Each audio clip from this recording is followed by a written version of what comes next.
Pastor Suzy Antoun, daughter of the Most High, from Rivers of Living Water. We're speaking today about subject that we speak about it all the time, and the subject is faith. Because without faith we cannot please Him. And all of us wanted to please God, want to do His will, live according to the way that He wants us and created us and wired us to live.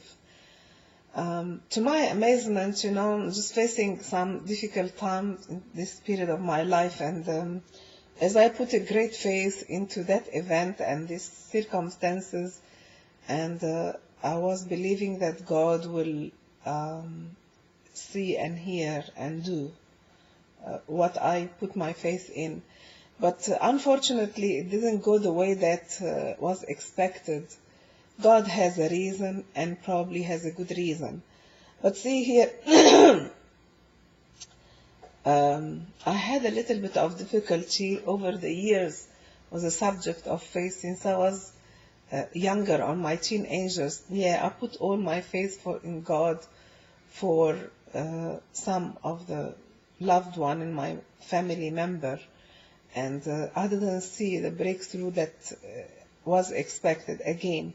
And that make me walk with God into a place where, as Bill Johnson mentioned, if I can't see His hand, then see His face, seek His face. And maybe showing you this picture. It's black and white. But you may not understand it. If it was colorful, it was better. This is here the picture of God is putting His hand, Jesus putting His head. That white part is the robe, the hands. And that's someone bowing with his head, and the hand of the Lord is touching him to bless him. So this is sometimes what we want to see, the hand of God. The things that we ask or aim or have faith to see them done. But sometimes we don't see the hand of God moving the way we want, but then we have to seek His face. I don't know how I put this picture. It was a while ago, and it's just a combination of these two pictures together. So when I heard that word from Bill Johnson, it rang a bell and show me, yes, we want the things from God. You want healing, you want financial situation, you want relationships, you want business, many things we want from God. And sometimes God gives them to us because this is His goodwill towards His children. And sometimes, no, not now, and sometimes, no, that's not for you.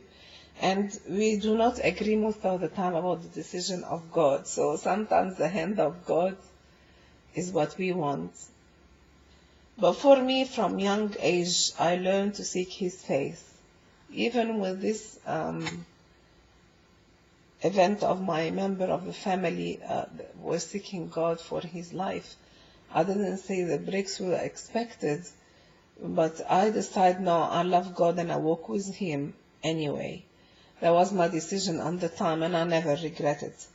We see improvement, we see life in a different form into that member of my family, but not the breakthrough that we wanted. The brother and sister was just reading in a book, and it amazed me, those words, and I'm just gonna repeat them into the form which make it simple for you. See, it's apparently like the people who know Jesus the most are the people who put less faith in Him. And that's very, very weird, because John the Baptist was the one who was the cousin of Jesus, lived with Him. I wouldn't be surprised if they played together sometime as a children or teenager, whatever. But John the Baptist was just, this is the Lamb of God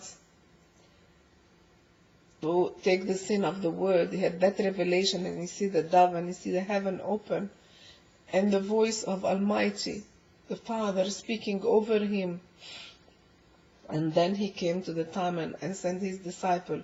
When he was into that place, in the prison, into that place where no freedom, he didn't get what he wanted from God, and he sent his disciple to ask him if he is the Messiah, the one, or they should wait for another one. See here, this one was a very close disciple to the Lord, or friend or relative. He was so close to God. He had big revelation. But in spite of that, he didn't get the confidence to continue on that faith through the hard circumstances. I don't want to be too harsh or too talking about theory, because we all of us fall into that category of being closer to God, but we want things, and when they don't happen the way we desire them, we stumble.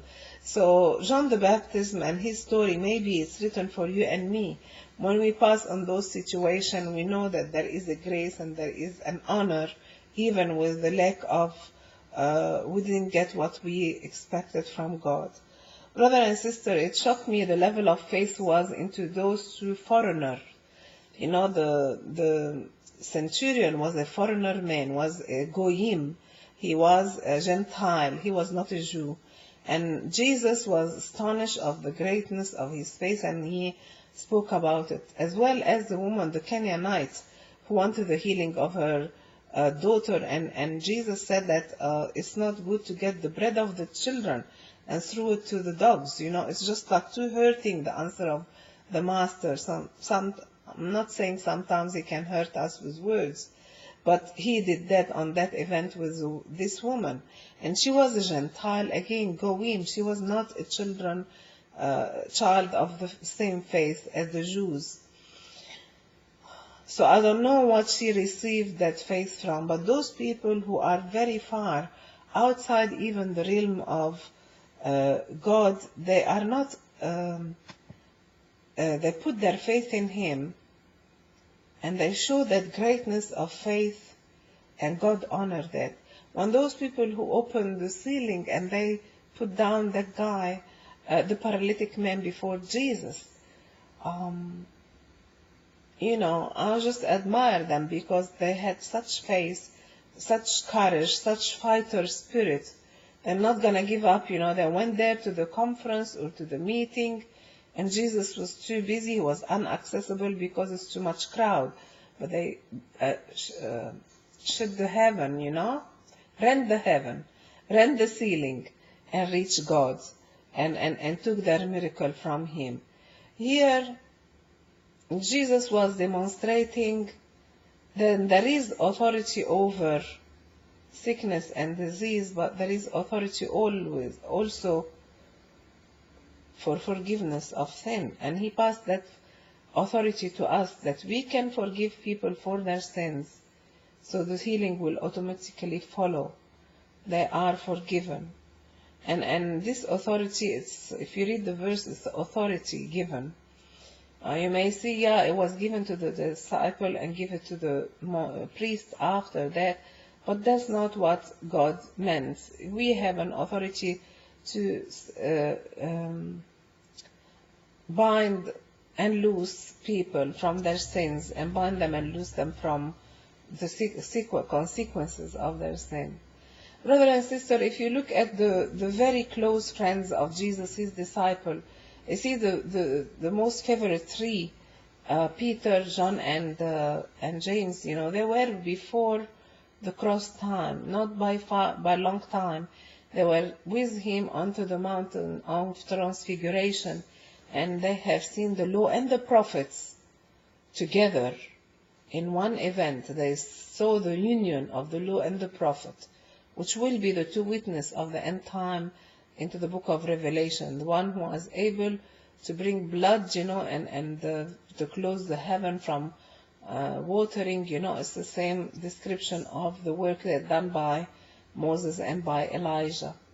So Moses represents the law, Elijah represents the prophet, and the two of them united and to come to counsel or to encourage Jesus and stand with Him into that trial yet still coming, that cross that He has to pass, that difficulty He has to suffer, the suffering that he is about to have. And they were encouraging him into the mountain of transfiguration. These three beloved disciples, they saw Jesus when he is transformed from a normal humanly form to a glorious form, glorious body. And even though into the time of his trial they escape and they run away, and even Peter denied him. Not missing to talk about Judah, who was there in all the miracles, signs and wonders, and multiplication of the bread and the fish multiplication, and the money coming out the mouth of one fish. And he was the treasurer of all of them. You know, when it comes to money, you know, you select the person that you trust the most. So I don't think Jesus was trying to select a thief to make him his treasurer. Down the track, the enemy entered into his heart and twist his face and make him, after the whole faith he put into the Messiah Jesus, all those 3 years, his heart was turned to be not believing in him. A different level of faith according to different people. But you see here, the people who are the Gentile outside the family of God were capable to put too much faith in Jesus, while his closest friends and closest relatives and family couldn't do it. Even Jesus was not able to do miracles into his own town because of the unbelief. They stopped the hand of God. We heard that many, many times. Our brother and sister, we see here the brothers and